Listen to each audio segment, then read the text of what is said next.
Aujourd'hui, à chaque fois qu'ils regardent leur fille, Ashley Richards et sa femme Lisa mesurent leur bonheur et savent qu'elle n'aurait pas dû être encore là. Elle est là, debout, à rire, à gesticuler, alors qu'elle était si faible avant le traitement. C'était horrible, horrible. C'est un miracle. Âgée d'1 an aujourd'hui, la petite Leila avait été diagnostiquée avec une leucémie foudroyante, un cancer du sang. Les médecins avaient prévenu les parents, son cas était désespéré, elle n'avait qu'1 mois à vivre.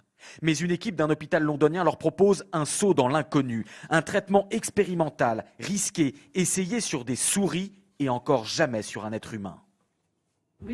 Ça n'a pas été une décision difficile à prendre, il n'y avait pas d'autre option. On ne pouvait pas se résoudre à la ramener à la maison et attendre l'inéluctable. On ne s'est pas préoccupé des conséquences, on voulait juste se dire qu'on avait absolument tout tenté pour elle. Le traitement a été élaboré conjointement par les médecins britanniques et cette entreprise française de biotechnologie. Cette firme a développé des cellules révolutionnaires, issues de donneurs. Elles sont donc relativement bon marché à fabriquer. Elles sont ensuite génétiquement modifiées et sont enfin reprogrammées pour cibler et tuer exclusivement les cellules cancéreuses sans toucher au tissu sain.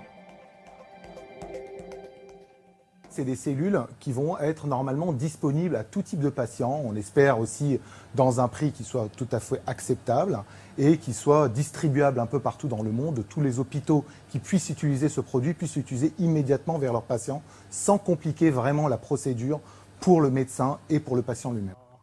Aujourd'hui, la tumeur de Leila a complètement disparu. Elle devra cependant garder un traitement, peut-être à vie.